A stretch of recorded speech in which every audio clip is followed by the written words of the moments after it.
Welcome back to the course Rocket Propulsion offered by EDA Systems. In today's class, we will discuss about electric propulsion.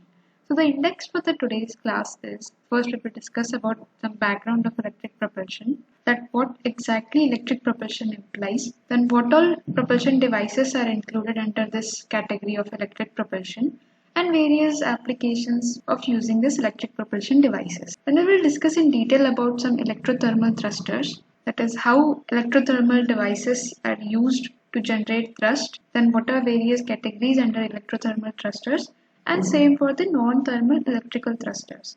So we'll see in detail about these two different thrusters which we have earlier discussed in the first PPT, that is fundamentals of rocket propulsion. So let's begin. So in all electric propulsion, the source of the electric power, that is nuclear, solar, radiation receivers or batteries, is physically separate from the mechanism that produces the thrust. This type of propulsion require a heavy and inefficient power sources, and the thrust usually is low, that is typically 0.005 to 1 Newton. Electric propulsion is unique in that it includes both thermal and non-thermal systems. Also, since the energy source is diverse from the propellant, the choice of propellant is guided by factors much different to those in chemical propulsion. So, electric propulsion is the domain in which we may use the chemical propellants which we were using in chemical propulsion, as well as the electric charges in many different forms to generate the thrust force. And to generate this source, the power which is used, which is mainly, let's say, solar or radiation or electricity, so the power source is physically separate from the mechanisms that produce the thrust. So earlier we have seen that for solid we have one single motor crane which consists of fuel and oxidizer both, but in electric propulsion these terms are very different. So the basic subsystem of a typical electric propulsion thrusters are, so first one, that is a raw energy source such as solar or nuclear energy with its auxiliaries such as concentrators, heat conductors, pumps, panels, radiators and or controls. So we need some energy source which will derive the main power to generate the thrust force. Then convergent devices to transform this energy into electrical form at the proper voltage, frequency, pulse rate and current suitable for the electric propulsion system. So once we have a power source, then we need a convergent system which will transform this energy into electrical form.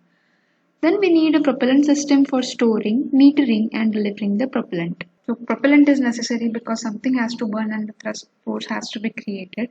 Then one or more thrusters to convert the electric energy into kinetic energy of the exhaust. The term thruster is commonly used here as the thrust chamber is in liquid propellant rockets. So thruster will be used instead of thrust chambers, which we have earlier discussed, that in liquid propulsion system we define the complete rocket engine as thrust chamber. So same will be used here. Instead of thrust chamber, we will be using thruster all over in electric propulsion. So we'll see different types of electric propulsion.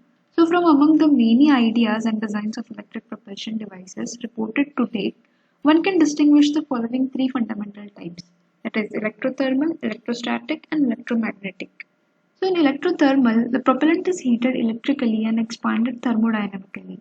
That is, the gas is accelerated to supersonic speeds through a nozzle as in the chemical rocket. So here the heating process which happens for a propellant is through electrical means. Once the heating is done, the propellants are expanded thermodynamically. So just like chemical rockets, a supersonic nozzle is used to accelerate this force. Then in electrostatic, acceleration is achieved by the interaction of electrostatic fields on non-neutral or charged propellant particles such as atomic ions, droplets or colloids. So in electrostatic thrusters, we mainly use electrostatic fields on non-neutral or charged propellant particles to achieve the acceleration. While in electromagnetic, the acceleration is achieved by interaction of electric and magnetic fields within a plasma. Moderately dense plasmas are high temperature or non-equilibrium gases, electrically neutral and reasonably good conductors of electricity. So in electromagnetic thrusters, plasma is used where acceleration is achieved by interaction of electric and magnetic fields. So here in figure we can see an overview of the approximation regions of application of different electric propulsion systems in terms of power and specific impulse. So x-axis we have specific impulse, while as for y-axis we have power required, which is in kilowatts. So different regions are spotted here with different kind of electric propulsion devices. So the major aim of any propulsion device is to generate more specific impulse with less power required. So if we look for such regions, then the first one, that is station keeping or drag makeup region, that is this application is the region where we will need less power and a minimum specific impulse. So in that region we have resistojets, PPT, that is pulsed plasma thruster. We will discuss each of these thrusters in detail in upcoming slides, just to get an overview of how these thrusters vary in application, the specific impulse generated and the power required for such thrusters. So next we have different applications. The application for electric propulsion fall into several broad mission categories. So overcoming translation and rotational perturbations in satellite orbits, such as north-south station keeping of satellites in geosynchronous orbits, or aligning telescopes or antennas or drag compensation of satellites in low and medium Earth orbits. So electric propulsion can be used where we have very less thrust requirement, such as overcoming translation and rotational perturbations in satellite orbits. Then for a typical north-south station keeping task in a 350-kilometer orbit, a velocity increment of about 50 meter per second every year or 500 meter per second for 10 years might be needed. Several different electric propulsion systems have actually flown in these type of missions. So we can use an electric propulsion device for any station keeping task where we need a velocity increment of about 50 meter per second every year or 500 meter per second for the 10 years. There are a number of new missions look at electric propulsion for either precision, altitude position control or formation flying relative position control. So it can be used for precision altitude position control or formation flying control. Increasing satellite speed while overcoming the relatively weak gravitational field some distance away from the Earth, such as orbit raising from an LEO to higher orbit or even in GEO, that is geosynchronous satellite. Circulating an elliptical orbit may require a vehicle velocity increase of 2000 meter per second, and going from LEO to GEO typically might require up to 6000 meter per second. Several electric propulsion units are being developed for these type of missions as well. So varying the velocity, vehicle velocity from say 50 meter per second to around 6000 meter per second can be achieved with this electric propulsion devices. Then lastly, that is potential missions such as interplanetary travel and deep space probes are also candidates for electric propulsion. A return to the moon mission to Mars and Jupiter, a mission to comets and asteroids are of present interest. A few electric thruster missions are underway.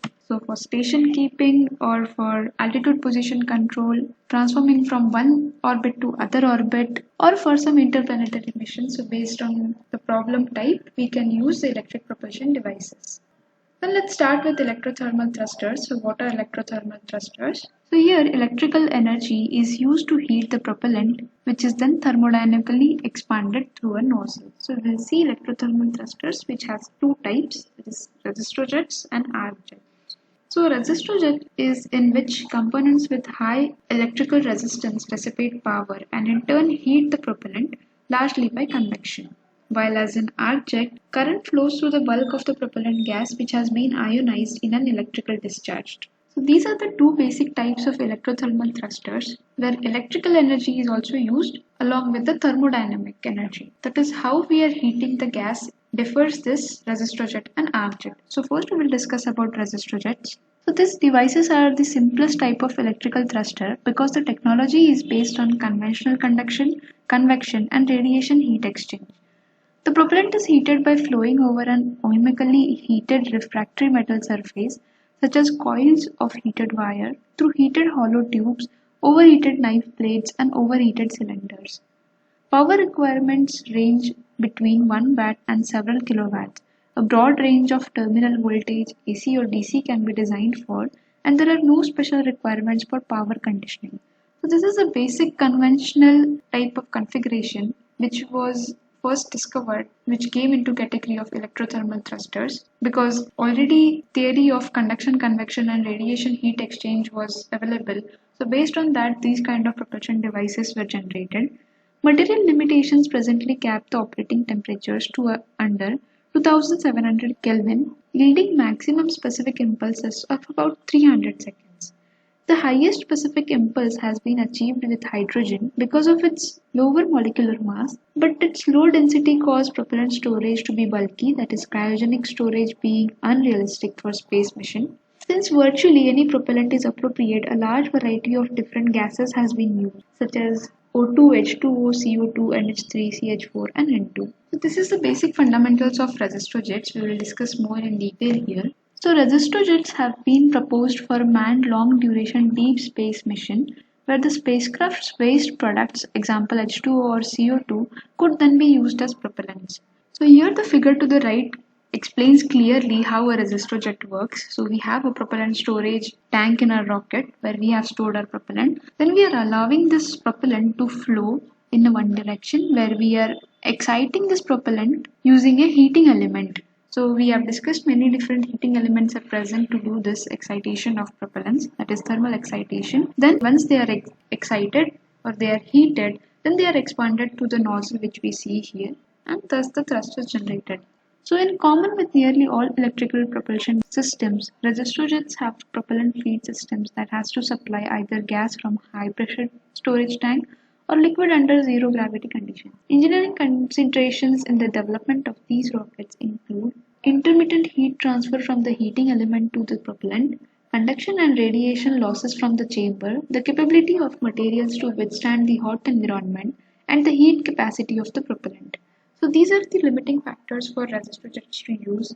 Procedures have been developed to account for specific heat, thermal conductivity, dissociation and gas density variations with temperature. So various researches are going on such that procedures will be developed to account for the specific heat, thermal conductivity, dissociation and gas density variations with temperature so that we can use these resistor jets for our problems.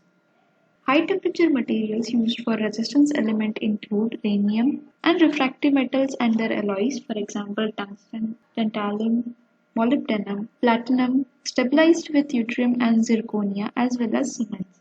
For high temperature electrical but not thermal insulations, boron nitride has been used efficient. So these are different materials which are used to form the resistor jets. So design objective for a resistor jet is to keep heat losses in the chamber at low level relative to the power consumed. This can be done by use of external insulation, internally located radiation shields, and entrant flow layers or cascades. So an objective for resistor jet is to keep the heat losses in the chamber at a low level relative to the power consumed. Because if there are heat losses, then the material may degrade and we may have a problem with specific impulse and the thrust generation. So we can achieve this by using some external insulation or internally located radiation shields, or we can also use cascades. Within reason, the mass of insulation and radiation shields should be small compared to that of the thruster and of the total propulsion systems. So the mass of these extra things which we are using for insulation, the mass should be less than the overall propulsion system. Thruster efficiencies of resistor jets range between 65 and 85% depending on the propellant and the exhaust gas temperature among other things. So the efficiencies for resistor jets achieved is around 65 to 85% depending on the propellant gas which we are using. The specific impulse delivered by any given electrothermal design depends primarily on the molecular mass of the propellant and next the maximum temperature that the chamber and the nozzle surfaces can tolerate. So this is correct because we are using a heating element to excite the propellants and suddenly they are expanded to the nozzle at very high temperatures. So molecular mass plays a vital role because it will affect the storage of the propellant, thus the specific impulse is also affected.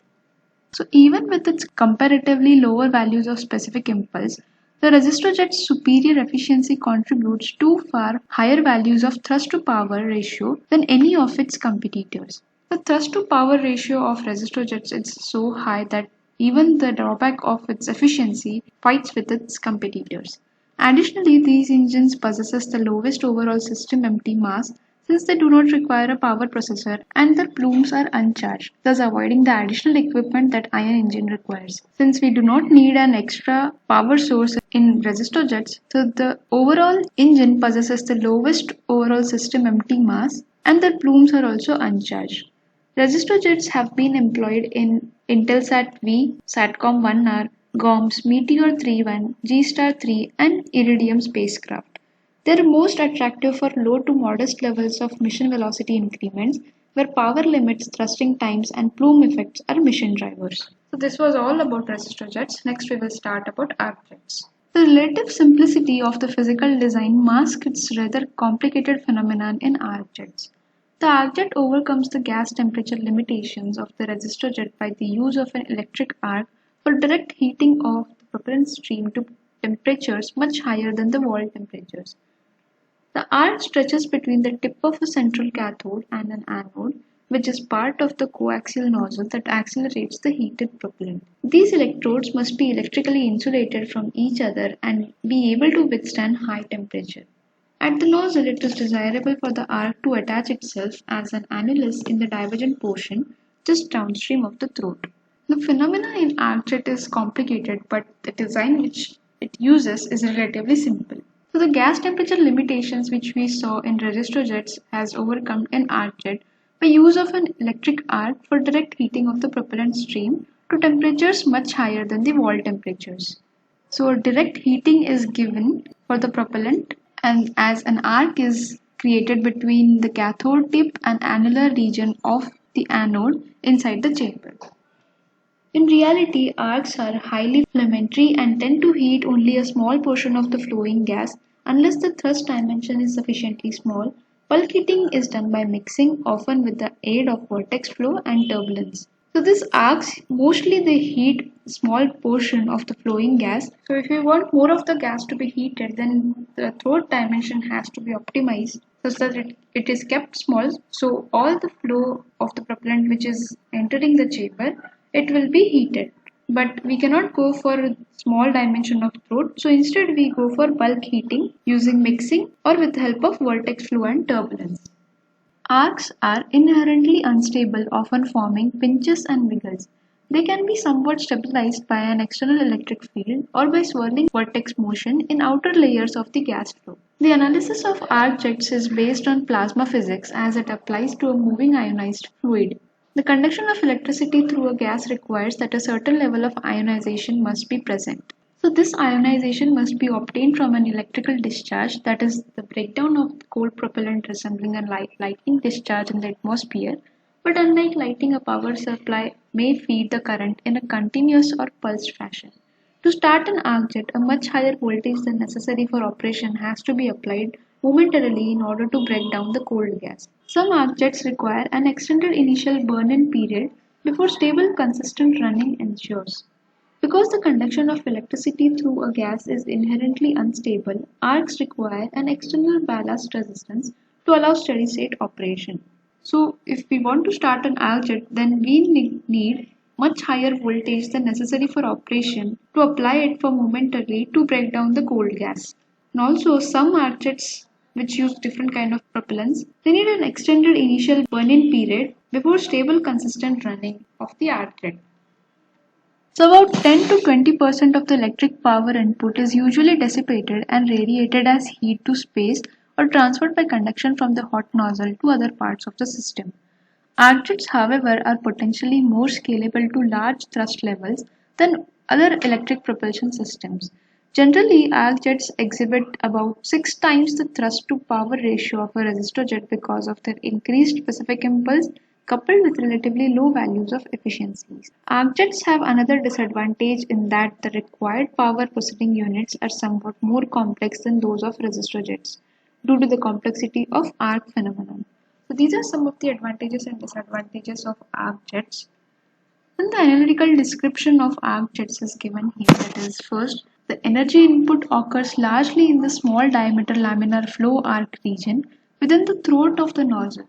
As a first approximation, the power can be computed from Joule heating. Here the current density and the voltage gradient across the arc have to be determined. The cathode tip needs to be hot for thermionic emission of the arc electrons. It is heated by the arc and cooled by the propellant flow. The cathode, typically a coaxial pointed rod, is located in the plenum region. The nozzle inner walls are heated by the arc, which may be at temperature of 10,000 to 20,000 Kelvin. Typically, the nozzle is cooled only by conduction and the heat transfer is reduced by the boundary layers. The hot gas in the arc proper must mix quickly with the rest of the propellant. This is done by vortexing and turbulence. Portions of the anode are heated to extreme temperatures in a section of the divergent nozzle at the arc foot point, that is the arc attachment region of the electrode. The heating of the propellant is not all contained in the plenum chamber, and heating of a supersonic flow is a source of losses. This is complete analytical description for an electric system. We are using this anode and cathode regions to generate the arc. So because of this, very high temperatures are reached, and there are some losses generated because we are heating a supersonic flow using an electrical device. This completes the description about the electrothermal thrusters, that is, we have discussed resistor jets and arc jets. Now we will discuss about non-thermal electrical thrusters. The acceleration of a hot propellant through the use of a supersonic nozzle is the most conspicuous feature of chemical thrusting. Acceleration of a propellant by electrical forces where no area changes are essential for direct gas acceleration is the area of non-thermal electrical thrusters. So non-thermal electric thrusters is the region where acceleration of a propellant by electric forces is used, where no area changes are essential for direct gas acceleration. The electrostatic or Coulomb force and the electromagnetic or Lorentz force can be used to accelerate a suitable propellant to speeds ultimately limited by the speed of light. Note that thermal thrusting is essentially limited by the speed of sound in the plenum chamber. For thermal thrusting, limitation was the speed of sound in the plenum chamber, that is in the combustion chamber, while as in non-thermal electrical thrusters, we use the Lorentz force, that is electromagnetic force, and electrostatic force, that is Coulomb force, to accelerate a suitable propellants to speeds ultimately limited by the speed of light. There are three different types of non-thermal electrical thrusters. So an electrostatic accelerator must have a non-zero net charge density, that is commonly referred to as space charge density. So first one is electrostatic thruster. We will discuss in detail about it. Next one is electromagnetic thrusters. That is, electromagnetic accelerators operate only with plasmas and rely solely on the Lorentz force to accelerate the propellant. So here only the electromagnetic force is used, that is Lorentz force is used to generate thrust. Third one, that is the Hall accelerator, may be thought of as cross-link between an ion engine and an electromagnetic engine. An ion engine is nothing but an electrostatic thruster. So first we will discuss about electrostatic thrusters. So an electrostatic thruster rely on Coulomb force to accelerate a propellant composed of non-neutral charged particles. They can operate only in a near vacuum, and the electric force depends only on the charge, and all charged particles must be of the same sign if they are moved in the same direction. So in electrostatic thrusters, Coulomb force is used, and they operate only in a near vacuum atmosphere, and all the charged particles must be of the same sign if they are to move in the same direction. Electrostatic thrusters use charged heavy molecular mass atoms as positive ions. That is, a proton is 1840 times heavier than the electron, and a typical ion of interest contains hundreds of protons. So here heavy molecular mass atoms are used to accelerate a propellant. In terms of power sources and transmission equipment, the use of the heavier particles contribute to more desirable characteristics for the electrostatic thruster. For example, high voltage and low currents in contrast to low voltage and high currents with their associated massive wiring and switching. So the use of heavier particles in electrostatic thrusters contributes to more desirable characteristics. So an electrostatic thrusters can be further categorized by the source of charged particle, that is what kind of charged particle we are using, the heavy mass charged particle we are using. Exit beam neutralization is required for all these schemes. So first one is electron bombardment thrusters and field emission thrusters. So in electron bombardment thrusters, positive ions in a gas are produced by bombarding a gas or vapor such as xenon or mercury with electrons usually emitted from a heated cathode. So bombardment of a gas or vapor such as xenon or mercury is used to produce positive ions in this gas, and this can be done by heating a cathode. This is presently the most common method used for electrostatic thrusters. The next category, that is field emission thrusters. So in field emission electric propulsion, that is called as FEEP concept, positive ions are obtained from a liquid metal source flowing through a capillary tube, and several geometrical arrangements are possible. So this technique has just space qualified and it is still in the development process. So these are two different type of electrostatic thrusters which vary depending on the source of charged particles. So now we'll discuss about the ion thruster. Generally, the electrostatic thrusters are also called as ion thrusters. An ion thruster ionizes a neutral gas by extracting some electrons out of the atoms, creating a cloud of positive ions. These ion thrusters rely mainly on electrostatics as ions are accelerated by the Coulomb force along an electric field. Temporarily stored electrons are finally re-injected by a neutralizer in the cloud of ions after it has passed through the electrostatic grid. So the gas becomes neutral again and can freely disperse in space without any further electrical interaction with the thruster. Permanent magnets are used on the outside of the ionization chamber, also shown are cathode for ionization and for beam neutralization. Xenon gas is delivered to the ionizer, then accelerated through the three sheet electrodes, and then the ion beam is neutralized. So to the right we have a figure, an external view and section of a 500 watt ion propulsion system rated at 18 millinewton and 2800 seconds of specific impulse. So the ion thruster is not the most promising type of electrically powered spacecraft propulsion, but it has been the most successful in practice till date. Next we have electromagnetic thrusters. So this electric propulsion device accelerates propellant gas that has been heated to a plasma state. So what are plasmas?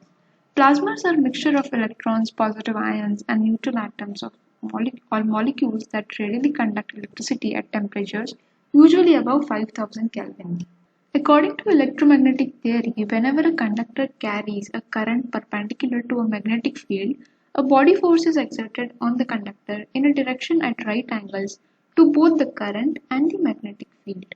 So when we have the electric current and magnetic field and when they are at a perpendicular direction, so body force is exerted on the conductor in a direction at right angles to both the current and magnetic field. Unlike the ion thruster, this acceleration process yields a neutral exhaust beam, and another advantage is that the relatively high thrust density or thrust per unit area, which is normally about 10 to 100 times that of the ion thruster. So first it was resistor jets, then it came to arc jets, then there was development for ion propulsion, and then when it was combined with magnetic field as well, so electromagnetic thrusters were generated, which were about 10 to 100 times better than the ion thrusters. In its simplest form, a plasma conductor carries a current in the direction of an applied electric field but perpendicular to a magnetic field, with both of these vectors in turn normal to the direction of plasma acceleration. Basically, the designer of an electromagnetic thruster tries to create a body of electrically conductive gas because we need electric current, then establish a high current by means of an applied electric field, then accelerate the propellant to a higher velocity in the thrust vector direction with a significantly intense magnetic field, which is often self-induced. For designing an electromagnetic thruster, first we need a body of electrically conductive gas. Then we need to establish a high current by means of an applied electrical field and accelerate the propellant with a significantly intense magnetic field to a high velocity in the thrust vector direction. So this is how electromagnetic thrusters work. So here we have a table which is characterization of electromagnetic thrusters. So based on the thrust mode, whether it is steady state or pulsed, that is transient, we can classify or characterize electromagnetic thrusters. So based on magnetic field source, it may have external coils or permanent magnets, while for pulsed, it will be self-induced. So the magnetic field will be self-induced for a pulsed thruster. Electric current source for steady state will be direct current supply, while as for pulsed, it will be capacitor bank and fast switches. The working fluid for steady state will be a pure gas or maybe mixtures, seeded gas or vaporized liquid, while as for pulse it will be a pure gas or stored as solid form. The geometry of path of working fluid for steady state will be axisymmetric or coaxial, rectangular, cylindrical, constant or variable cross sections will be used, while as for pulse it will be ablating plug, axisymmetric or other. The last one, that is special features for steady state, is that using Hall current or Faraday current, this thruster is achieved, while for pulse, simple requirement for propellant storage. So this is thruster characterization for electromagnetic thrusters. Then there are two basic conventional thrusters in electromagnetic devices. The first one, pulse plasma thruster, which is called as PPT, and second one, that is magnetoplasma dynamic thrusters, that is called as MPD. So in pulsed plasma thrusters, when an accelerating plasma burst or bit initiated by a spark between the accelerator electrodes is powered by a capacitor which in turn is charged from the spacecraft power supply. So this pulse is nothing but the transient electromagnetic thruster, while as in MPD thrusters, generally a gaseous material is ionized and fed into an acceleration chamber where the magnetic and electric fields are created using a power source. The particles are then propelled by the Lorentz force resulting from the interaction between the current flowing through the plasma and the magnetic field, which is either externally applied or induced by the current, out through the exhaust chamber. So in MPD, a gaseous material is ionized and fed into the acceleration chamber, and then electric and magnetic fields are created using a power source. We'll discuss them in more brief in this slide. So here we have a simplified diagram of a PPT, that is pulsed plasma thruster. That is, propellant is allowed to flow inside the chamber, and there we have placed an igniter, and an induced magnetic field is present. Also plasma is given, and electric current is also given at the location of anode and cathode. These combinations, a body force is exerted which moves in downstream direction. PPTs are very robust due to their inherently simple design, which benefit from reduced fuel consumption compared to traditional chemical rockets, reducing launch mass and therefore launch costs, as well as high specific impulse improving performance. However, due to energy losses caused by late time ablation and rapid conductive heat transfer from the propellant to the rest of the spacecraft, propulsive efficiency is very low compared to other forms of electric propulsion at around just 10%. So these are the advantages and disadvantages of using PPTs, that it gives reduced fuel consumption compared to any other chemical rockets, which will reduce the launch mass and therefore launch costs as well as high specific impulse improving performance. But there are huge energy losses which are caused and the propulsive efficiency reduces. Next we have MPDT. So in theory, MPD, that is magnetoplasma dynamic thrusters, could produce extremely high specific impulses with an exhaust velocity of up to and beyond 110,000 meter per second, triple the value of current xenon based ion thrusters, and about 25 times better than liquid rockets. MPD technology also has the potential for thrust levels of up to 200 newtons, by far the highest for any form of electric propulsion and nearly as high as many interplanetary chemical rockets. But the MPDT is still under research and has not flown yet.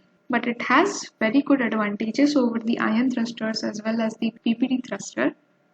Moving on to the next, we will discuss about Hall thrusters, Hall effect thrusters. When plasma densities are low enough and our magnetic fields are high enough, the Hall effect electric field becomes quite significant. This is the same phenomenon that is observed in the semiconductor Hall effect, where a voltage arises transfers to the applied electric field. Advantages of these thrusters is that they can use a wider variety of propellants supplied to the anode, even oxygen, although something easily ionized is used as the cathode. So a figure is shown of cylindrical Hall accelerator configuration showing how an applied axial field results in a transverse current that accelerates the plasma.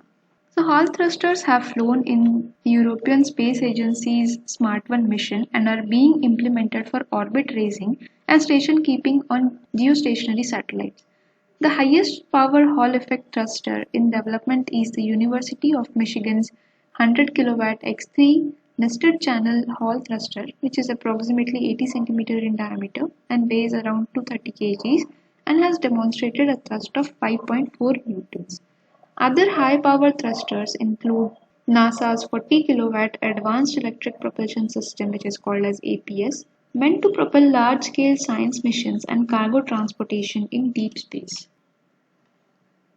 So the essential working principle of the Hall thrusters is that it uses an electrostatic potential to accelerate ions up to high speeds. In a Hall thruster, the attractive negative charge is provided by an electron plasma at the open end of the thruster instead of a grid. So grids which we have seen that were used in electromagnetic thrusters as well as in electrostatic thrusters. So here we don't need a grid. A radial magnetic field of about 100 to 300 Gauss is used to confine the electrons, where the combination of the radial magnetic field and axial electric field cause the electrons to drift in azimuth thus forming the Hall current from which the device gets its name. The propellant such as xenon gas is fed through the anode, which has numerous small holes in it to act as a gas distributor. This is an external view and quarter section of a 1350-watt Hall accelerator, which consists an inner magnet which will give radial magnetic field. So the radial and axial fields of magnet as well as current will induce a Hall current, and thus the thrust is generated. So the summary for today's class is, first we have discussed about complete background of electric propulsion, that is what are its subsystems, different types and applications of electric propulsion. Then we saw electrothermal thrusters, which uses the thermal energy as well as the electric energy to produce thrust, under which we discussed about resistor jets and arc jets. Then we saw under resistor jets which components with high electrical resistance dissipate power and in turn heat the propellant largely by convection. Discussed about working principle of resistor jets, its advantages, disadvantages, applications, etc.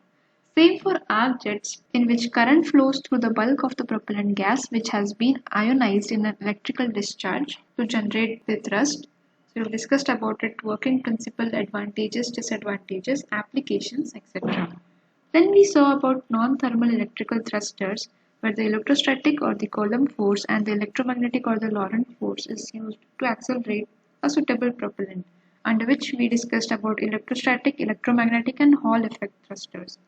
So in electrostatic thrusters, where the acceleration is achieved by the interaction of electrostatic fields on non-neutral or charged propellant particles, where mainly the problem is the energy losses and high temperatures. We discussed about electromagnetic thrusters, where acceleration is achieved by the interaction of electric and magnetic fields within a plasma, which we saw about pulsed plasma thruster and magnetoplasma dynamic thruster. Lastly, we will discuss about Hall effect thrusters. Accelerator may be thought of as a cross-link between an ion engine and an electromagnetic engine, where radial magnetic field is provided with axial anode and cathode currents to generate the Hall current, thus producing thrust and moving the spacecraft in upstream direction. So this was all about electric propulsion, and the references for today's class are present here. Thank you.